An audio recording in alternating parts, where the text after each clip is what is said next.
तो आप कौन से आंकड़े लेकर? हाँ, आंकड़े आपको दिखा। अभी तो पार्टी शुरू हुई है। पिछले साल हमारे 22 में यूपी में चुनाव हुए थे जी। 8 चरणों में चुनाव हुए, 10, 14, 20, 23, 27, 3, 7 फरवरी। रिजल्ट आया 10 मार्च को। आखिरी चुनाव हुआ 7 फरवरी को, रिजल्ट आ रहा है 10 मार्च को, पूरे 1 महीने बाद। नतीजा सबके सामने, बीजेपी जीत गई। उत्तराखंड में चुनाव हुए 14 फरवरी, रिजल्ट आया 10 मार्च को।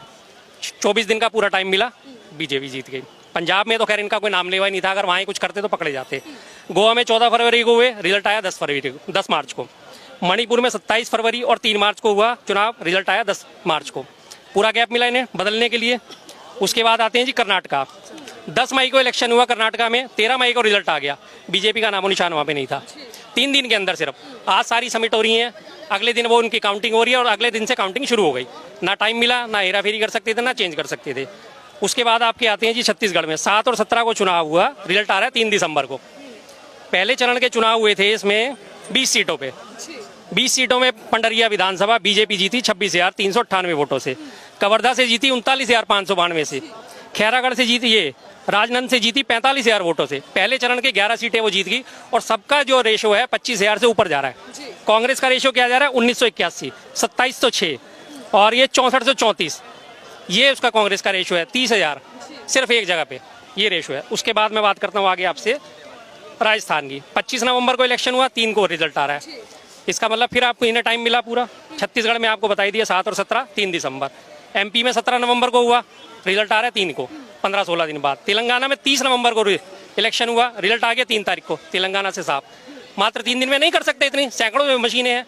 और सबसे बड़ी बात मैं आपको बताता हूँ, बहुत सारे लोगों को यहाँ याद होगा, आज से 10-15 साल पहले एक STD-PCO मशीनें चलती थी, याद होगा लोगों को। लोग फ़ोन करने जाते थे, उस टाइम पल्स रेट चलती थी 2, 4, 6, 8 सेकंड की।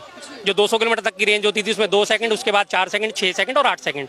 उस STD-PCO मशीनों में मात्र बटन दबा के ना, जो 2 सेकंड की पल्स रेट होती थी उसे 1.5 कर दिया जाता था। डिस्प्ले में वो हमेशा 2 सेकंड ही दिखाता था। जो कस्टमर कर रहा है 2-2 सेकंड के बाद बदलाव हो रहा है। लेकिन अगर उसने 20 सेकंड उसमें दिखा दिया तो एक्चुअल में उसका होता था 15 सेकंड। और जब वो STD-PCO मशीन वाला शाम को डिटेल निकालता था तो उसे पता चलता था कि मेरी मशीन से आज बात तो 1 घंटे की हुई है और मैंने इसमें कमा 1.5 घंटे का लिया है। इस तरह से उसमें हेरा फेरी होती थी और कस्टमर को सामने ये दिखता था डिस्प्ले में। तो वही चीज़ अब इसमें हो रही है। अब लोग कहते हैं EVM हैक नहीं हो सकती, क्यों नहीं हो सकती भाई हैक? बटनों का ही तो खेल है। आज की डेट में मोबाइल, कंप्यूटर, लैपटॉप दुनिया भर में बैठे बैठे दुनिया कहाँ से कहाँ में हैक कर लेती है। चलो ब्लूटूथ से नहीं हैक करती तो बटनों से हैक कर सकते हैं। मैं बैठे बैठे कई दिन से इस बात को सोच रहा था कि जब हमारी STD-PCO मशीनों में हेरफेर हो जाती थी, 4 सेकंड की पल्स रेट को घटा के वो 3 सेकंड की कर देते थे। आप कॉल करोगे 4 सेकंड की पल्स रेट सामने चल रही थी, कस्टमर को दिख रहा है कि मेरी पल्स रेट 4 सेकंड में बदल रही है, मशीन में भी और उसमें भी, डिस्प्ले में भी। बिल निकल रहा था 4 सेकंड का, अंदर से जो खाने में खर्च हुआ है वो 3 सेकंड में पल्स रेट चेंज होती थी।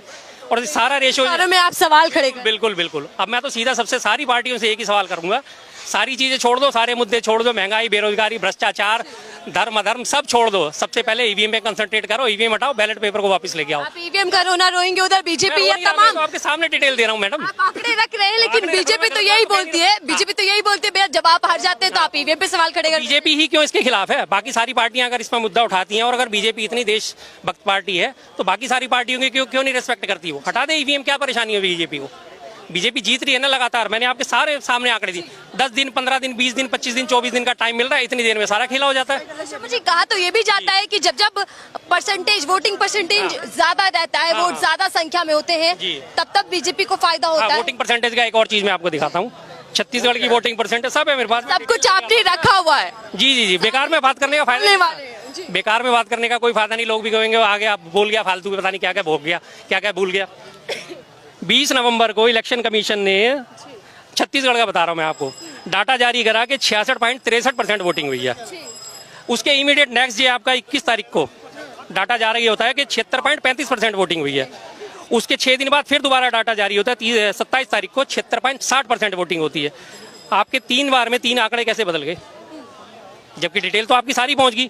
EVM का तो डिटेल यही है ना कि आपने बटन दबाया और सारी डिटेल सामने है, कितनी वोटिंग हुई, कितनी वोटिंग नहीं हुई। तो ये आंकड़े कैसे बदल गए? 20 को इलेक्शन कमीशन कह रहा है 66.63% की वोटिंग है और 27 को वही इलेक्शन कमीशन कह रहा है कि 76.60% की वोटिंग।